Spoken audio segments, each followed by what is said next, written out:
Pernah gak sih kamu merasa gak nyaman saat sendirian? Rasanya harus selalu sibuk, selalu ada suara di sekitar, apalagi kalau HP tiba-tiba mati. Langsung panik biasanya.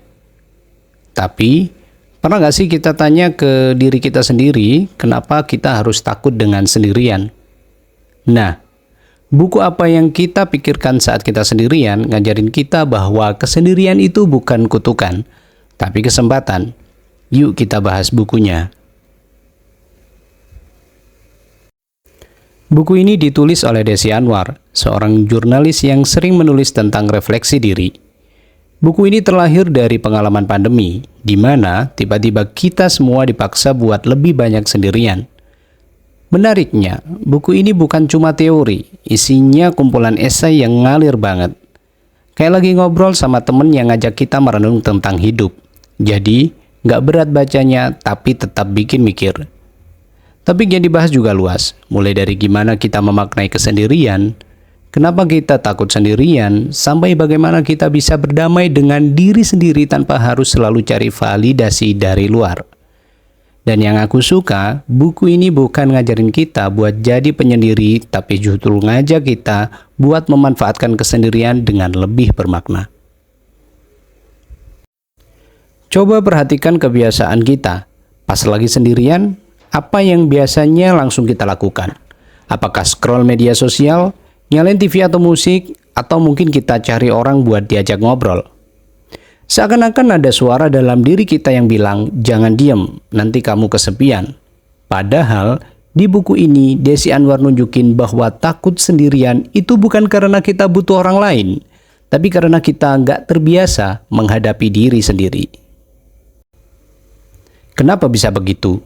Ada beberapa alasan nih. Yang pertama, kita terlalu sibuk dengan dunia luar. Kehidupan kita dipenuhi distraksi. Setiap saat ada notifikasi, ada yang harus dikerjain, ada update dari media sosial. Jadi begitu tiba-tiba sunyi, kita merasa kok sepi banget ya. Yang kedua, ada banyak hal yang kita hindari. Kadang, kalau kita sendirian, justru muncul pikiran-pikiran yang gak nyaman. Entah itu kegelisahan soal masa depan, ketakutan, atau bahkan rasa bersalah yang kita tekan selama ini. Semuanya muncul begitu saja. Yang ketiga, kita menganggap kesendirian sama dengan kesepian.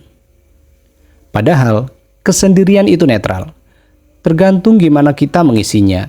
Bisa jadi momen refleksi yang bikin kita lebih damai, atau malah jadi beban kalau kita terus-menerus mencari distraksi.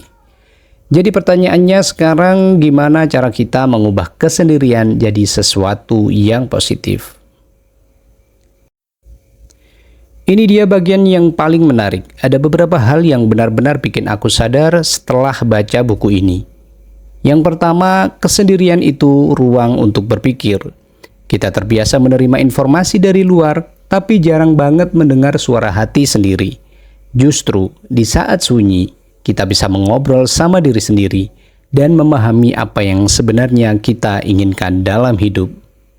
Yang kedua, momen refleksi bikin kita lebih bijak.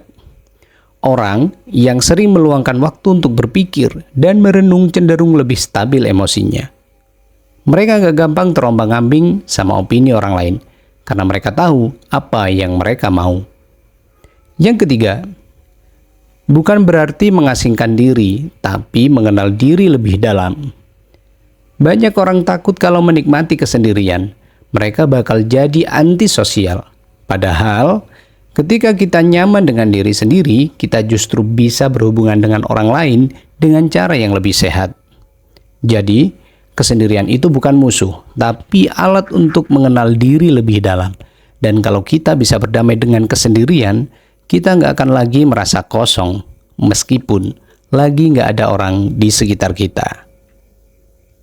Kalau kamu sering merasa takut sendirian, atau gampang gelisah saat sendiri, pengen lebih memahami diri sendiri, ingin belajar menikmati momen tanpa distraksi, maka buku ini cocok banget buat kamu. Jadi kesendirian itu bukan sesuatu yang harus ditakuti, tapi justru bisa jadi hadiah buat diri kita sendiri. kita bisa jadi lebih mengenal diri, lebih sadar akan tujuan hidup, dan akhirnya lebih damai. Menurut kalian, apa tantangan terbesar saat sendirian? Share pendapat kalian di kolom komentar, dan kalau kalian suka dengan review buku ini, jangan lupa like, subscribe, dan share ke teman-teman yang butuh refleksi buku juga. Sampai jumpa di video selanjutnya, jangan takut untuk membaca, dan sampai jumpa.